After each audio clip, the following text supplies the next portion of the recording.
Hello friends, welcome back to నానిమ్కొన్స్ family. ఈటీవీలో ప్రసారం అవుతున్న పాడుతా తీయగా షోకి ఎంత ప్రజాదరణ ఉందో మనందరికీ తెలుసు. ఒకప్పుడు బాలసుబ్రహ్మణ్యం గారు ఈ షోని తన ఒంటి చేత్తో అయితే లాక్కొచ్చారు. ఎక్కడ ఏ నెగటివిటీ లేకుండా పాడుతా తీయగా షోని చాలా జాగ్రత్తగా అయితే బాలసుబ్రహ్మణ్యం గారు అయితే కాపాడుకున్నారు.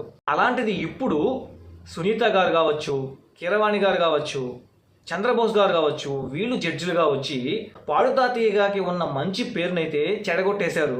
అసలు మ్యాటర్ ఏంద్రా అంటే, రీసెంట్గా పాడుతా తీయగా షోలో పార్టిసిపేట్ చేసిన ప్రవస్తి ఎలిమినేట్ అయ్యి బయటకు వచ్చిన తర్వాత పాడుతా తీయగా షో మీద కొన్ని షాకింగ్ కామెంట్స్ అయితే చేసింది. సింగర్ ప్రవస్తి పాడుతా తీయగా షోలో ఏం జరుగుతుంది అనేది క్లియర్గా అయితే వీడియో తీసి షేర్ చేయడం జరిగింది. ఆ వీడియో చూసిన ప్రతి ఒక్కరు కూడా సరే ప్రవస్తికి అన్యాయం జరిగింది అని చెప్పి అయితే అనుకుంటున్నారు. ఆ వీడియోలో నాకు అనిపించిన ఒక 3 పాయింట్ల గురించి ఇక్కడ నేను డిస్కస్ చేస్తాను.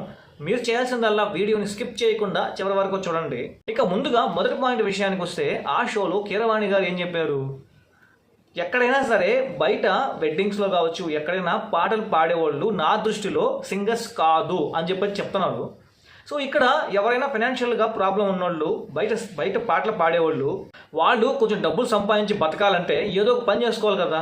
అది వాళ్ళకి తెలిసిన పని ఏంది, సింగింగ్. వాళ్ళు వెళ్ళి పాడితే తప్పేంటి, వాళ్ళు సింగర్స్ కాదా? అంటే పాడుతా తీయగా షోలోనో, సూపర్ సింగర్లోనో, మీ బ్యాండ్స్లోనో పాటలు పాడితే వాళ్ళేనా సింగర్స్, మిగతా వాళ్ళు ఎవరు సింగర్స్ కాదా అని చెప్పి అయితే నేను కీరవాణి గారిని డైరెక్ట్గా క్వశ్చన్ అయితే అడుగుతున్నాను. దానికి ఏమైనా ఆన్సర్ ఇవ్వాలంటే ఇవ్వచ్చు. ఇక రెండో పాయింట్ ఏంటంటే, మళ్ళీ అదే కీరవాణి గారు 4th ప్లేస్లోనో 5th ప్లేస్లోనో వచ్చిన వాళ్ళు అతని బ్యాండ్లో అయితే పాటలు పాడమని చెప్పాడు. ఆడ వరకు బాగుంది. కాకపోతే ఆయన ఎట్ట చెప్పాడు, వచ్చి నా బ్యాండ్లో చాకరీ చేయండి అని చెప్పి అన్నాడు.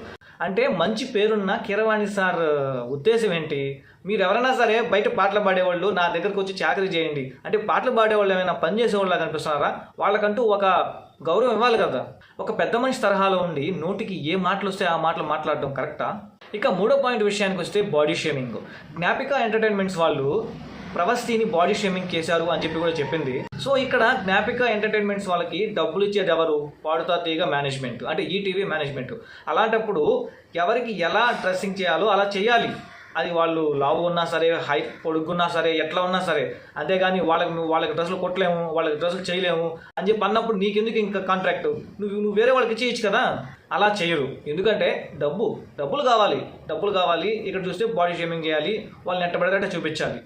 ఎస్పి బాలసుబ్రహ్మణ్యం గారు ఉన్నప్పుడు పాడుతా తీయగా షోలో పాటలు మాత్రమే పాడేవాళ్ళు, డ్యాన్సులు చేసేవాళ్ళు కాదు. అలాంటిది ఇప్పుడు పాడుతా తీయగా షోలో డ్యాన్సులు కూడా స్కోప్ ఉంది. అంటే వాళ్ళు ఏమన్నారంటే, అలా చేస్తేనే ఆడియన్స్ అందరూ చూస్తారు అన్నారు. అంటే ఇంతకుముందు ఎస్పీబీ గారు ఉన్నప్పుడు పాటలు మాత్రమే పాడినప్పుడు ఎవరు చూడలేదా? అసలు పాడుతా తీయగా షోకి ఒక ప్రత్యేకమైన గుర్తింపు ఉంది. అలాంటిది ఇప్పుడు వీళ్ళందరూ కలిసి ఆ పాడుతా తీయగా షోకు ఉన్న గుర్తింపుని పాడు చేశారు, భ్రష్టు పట్టించారనుకోండి. ఇక ఫైనల్గా మనం చెప్పదలుచుకుంది ఏంటంటే, బయటకు వచ్చి ఓపెన్గా పాడుతా తీయగా షో గురించి షాకింగ్ కామెంట్స్ చేసిన ప్రవస్తికి ఇంకా ఫ్యూచర్లో అవకాశాలు రానంటాయి. ఎందుకంటే ఇండస్ట్రీలో పెద్ద పెద్ద సింగర్స్గా వాళ్ళే ఉన్నారు కాబట్టి వాళ్ళు ఎలాగో ఇంకా ప్రవస్తిని తీసుకురారు.